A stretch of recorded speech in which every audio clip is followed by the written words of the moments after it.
Hello friends, my name is Kunmi. You're welcome to my channel. Briefly today I'll be showing you how I copied this to make this. Whether you want it to be off your shoulder or modestly off like my clients, you are at the right place.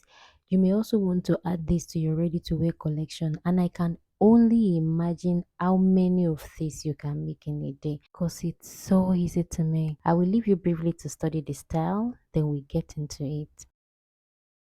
So this is the fabric I will be using. You fold like this. The length is 32 inches. So I will be adding this to the M. So I'm going to measure what I have right there. I have 1.7. I'm just going to use the 0.25 to attach it to the main fabric. So I'll be left with 1.5. So I will take 1.5 away from the full length of the blouse, and I'm going to add my seam allowance to the fabric. That is what I am marking right here. Fold your fabric into a triangular shape like this, and then you take the length of your blouse on both sides of the fabric.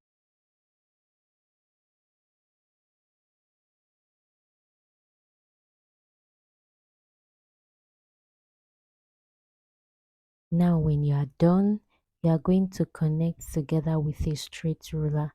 I could have folded it into four, thereby cutting the front and back piece together.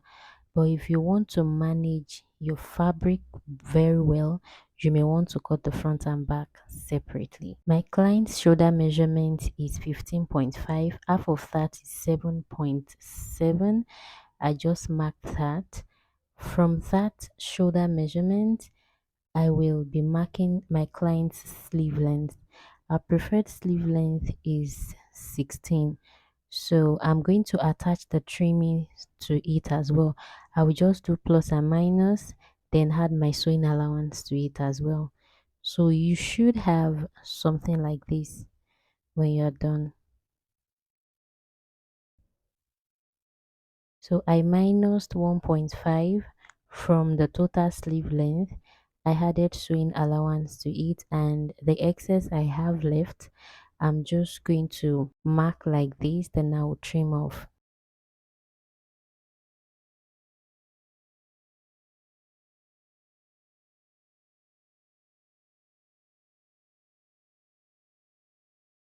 So I have gone ahead to weave sides of my fabric, including the upper part, but I shouldn't have weaved the upper part yet. I will show you why much later.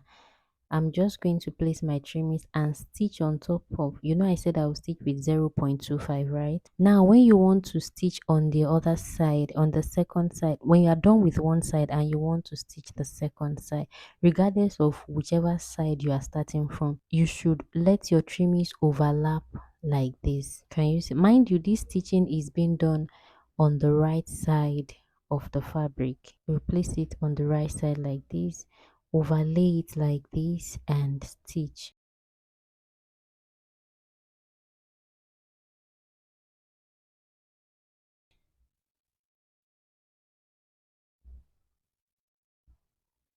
This is what I have. Can you see? Now this is the difference.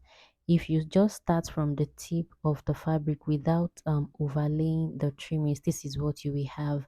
But you and I know it is finer when done that way, when it is overlaid.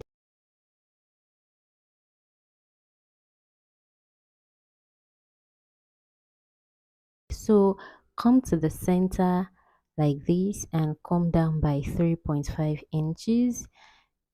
This is going to be the chest. You see why we shouldn't have overlooked the edge, the upper part, right? Because I forgot to come down. So I'm just going to slant it upward and trim like this. Now, if you do not want this to tamper with the length of your blouse, you may want to draft this on a pattern paper, and then when you want to transfer it to your main fabric, whatever inches you come down with at the chest, you just add it to the length of your fabric.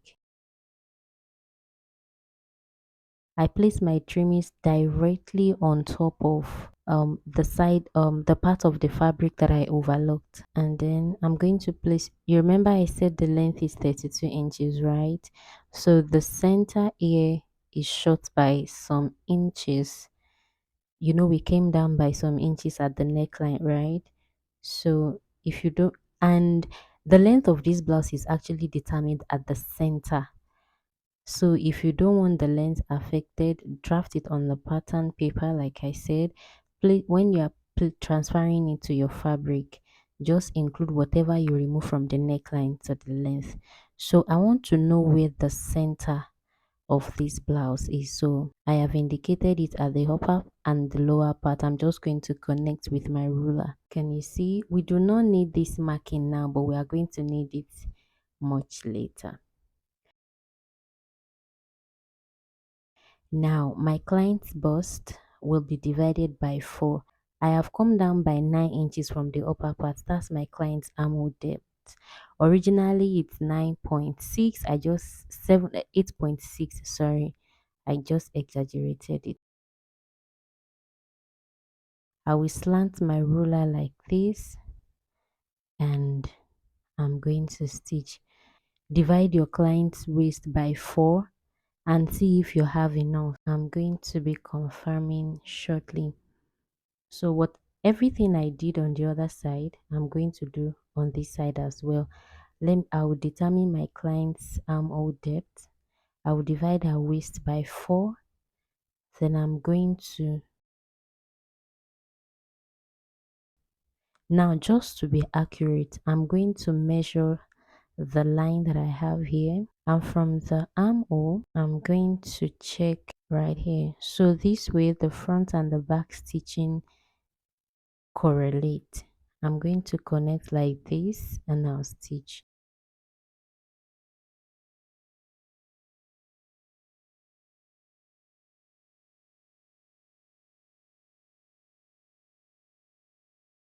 I'll go ahead and stitch like I said.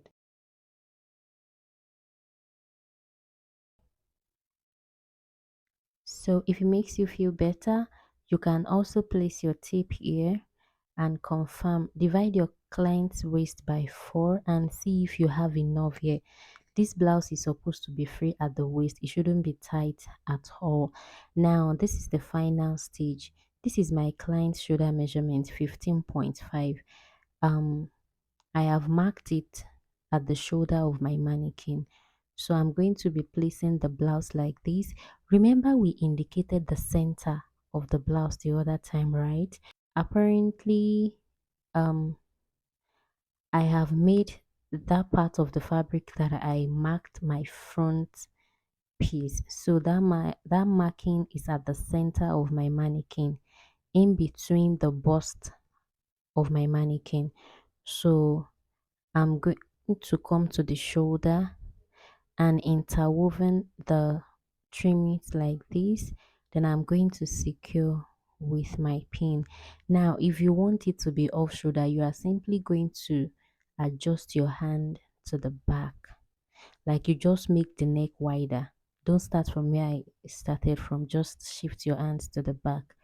But if you want it to stay on the shoulder, that's why you need to mark. You actually need someone to wear this for you, someone that has the same body size with your clients, or you indicate your client's shoulder measurements on your mannequin, then you pin just the way I'm doing. I'll come to the other side and do exactly as I did previously. Then I'll head over to my sewing machine to stitch straight down. So this is what I have. Can you see? With this, we've come to the end of this tutorial. Thank you so much for watching. I hope you had a good time with me, because I did have a good time making this tutorial. Till I come your way in my next one. Bye guys.